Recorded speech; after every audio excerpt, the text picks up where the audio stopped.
everything worked out perfect. George is my toughest out. That's not the toughest one out I ever had. Toughest one out? Toughest one out. Another one of my favorite stories. True story, by the way. I'm not making this stuff. I was a rookie pitching for the Tigers, first trip into Fenway.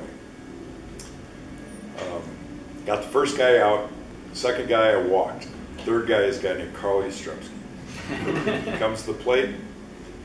I throw the first pitch to him, slider down and in, perfect pitch. Maybe the best slider I ever threw in my life. Ball one.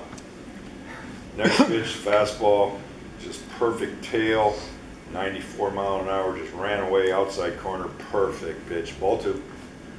Next pitch, four-seam fastball in on the inside part of the plate, bell tie, perfect pitch. Ball three.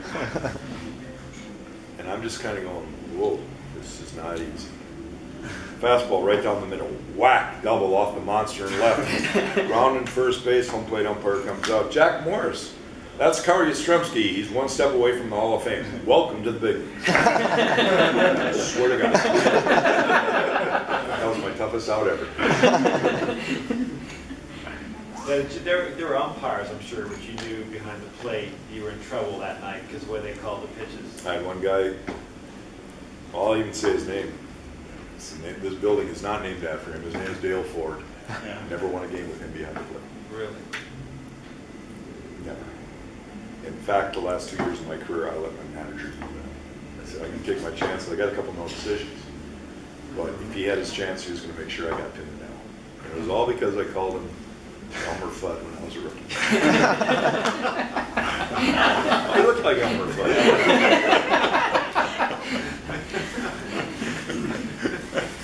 In hindsight, not a great decision. And maybe an apology somewhere along the middle of that might have worked. I don't know, but I never apologized.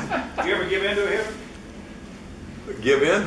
Jamie Moyer retired at what, 40? How old was he when he finally? I think like 44, 48. I think he was 47. And he was facing a batter who had gone on a 12 pitch count. Fouled it off 10 times. Yeah. And it's the 7th or 8th inning of the game and Jamie's winning. And he walks halfway to the home plate and he says, "Where you fucking want it?"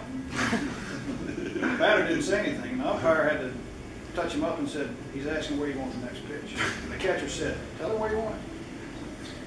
And the batter was like, "You guys are playing jokes with me." He goes, "No, he's going to throw it right where you tell him. Because he wants out of this at bat. Where do you want it?" He said, "Down Broadway." He said, "Get ready, here it comes." And Jamie threw it right down Broadway. And he popped out. He missed it. But did you ever do something like that? Did I ever do that? Yes, I did.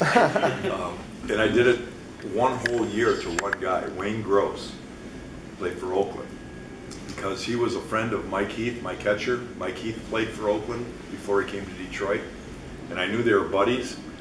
And Mike Heath, one night, he was real stubborn like me. He's my catcher, and he's calling signals, and I shake him off, shake him off. Finally comes to the mound and says, "Damn it, I know these guys." I said, "You don't know what I have.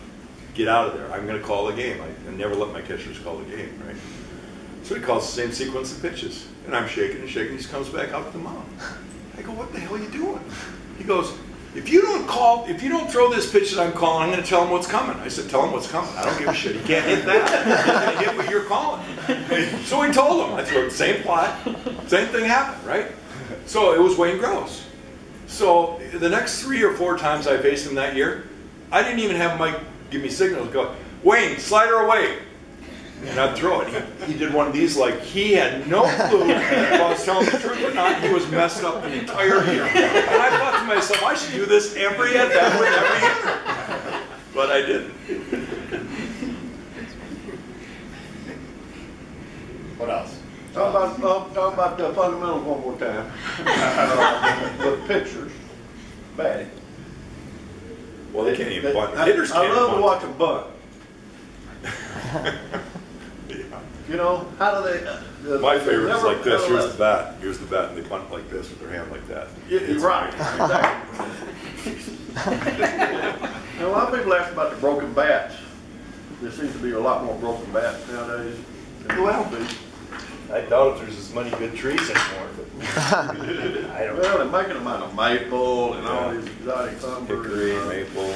And then it's always like some batters don't understand which way the grain runs in the bat. And, you know, they'll have the label sticking straight out. I remember Harmon Killenbrew. We were around the batting cage a few years ago when Delman Young was playing for the Twins before he went to the Tigers. And I wasn't paying attention, but Harmon was just trying to reassure me that he knew a few things about baseball still, little things that the average fan wouldn't. We're standing around the batting cage. And he goes, Jack, watch Delman here. So I'm watching Delman swing the straight over. And I look at Harmon like, what? He goes, well, watch him again. Still didn't see it. And he goes, you see what he's doing with his bat? No, Harmon, I don't.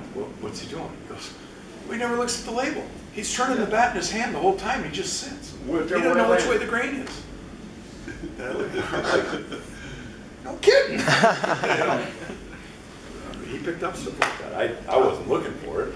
I don't know if you've grown up in the aluminum bat days did that to them, Probably. or what. But Probably. they just don't realize how the. I get a kick. Here's one of my pet peeves too. Somebody will come up to me, brand new baseball. You sign the sweet spot. Anybody guilty in here? You ever done that? Never asked. Okay.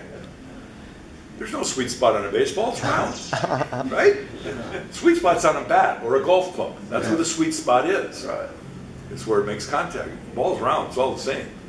So I have to explain to them that this is the manager's spot. This is where baseball players allow the managers to sign, unless you're asked to sign it yourself. They call it the sweet spot. While you got that in your hand, how do you grip your fastball and your slap?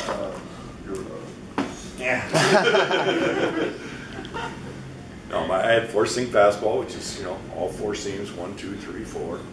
Just, you know, the ball's coming out of your hands in all four seams, and that's the one you want. Backwards, right? That's the one you want to try to throw straight. You don't want that one to run at all. And the two-seamer is with the seams, but I would turn my wrist over slightly, and when I threw it, it would come off like this, and it would bite just enough so the ball would tail this way. And I could throw that in on a right-hander, or I'd have to start it off the plate against a left-hander and try to come in. But I didn't want it to come all the way in, so I hesitated with that pitch too much and mostly went straight fastball in because I could control it better in on a left-hander. I didn't want to leave the ball over the plate.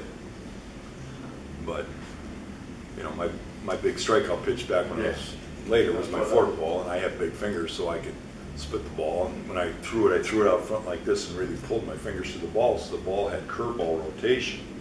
And they'd see fastball, you know, they'd see the wrist, the hand, everything fastball, but the ball would curve like a breaking ball. But you threw it just like a fastball. Yes. Arm, shoulder, elbow, and all Everything. You know. Speaking of baseballs, do you have a favorite piece of memento or memorabilia that you acquired at some point? Like something that you're like, wow, this is my... Well, like I said, I never really, I'm still to this day, I'm a little bit taken by this whole autograph thing. I understand it. You know, I've signed millions and millions of autographs. But I still don't quite get it. To me, I'd rather do this. You got to know me a little bit. I had, you know, a little bit of truth in what I say, a little bit of bullshit. But, you know, somewhere in between, you get to decipher which is which. What I enjoy is meeting people and talking to them, and certainly about baseball. And I think you'll walk away with a little bit of a memory and knowing than whether you get a ball that you never know the guy, right? Or an autographed card. That's why I have a tough time with it. But I do have one piece that's kind of special to me. The year that he retired from the game, Reggie Jackson came up to me. And his, you know, before I was going to face him my last time, he came up to me and says, I want you to do something for me. And I said, what? He says, I want you to sign a hat for me. And I looked at him, I was like, are you kidding me? You know, I didn't say that, but that's what I was thinking. He goes, I want you to sign a hat for me. I said, okay. I said, but here's the deal. I want you to sign a bat for me. He says, all right. So I signed a hat to him, you know. Reggie, the best, you know, Mr. October. Well, I handed it to him. He gives me a bat the next day. To Jet, the toughest I ever faced. Mr. October, Reggie Jackson. You had to throw in Mr. October.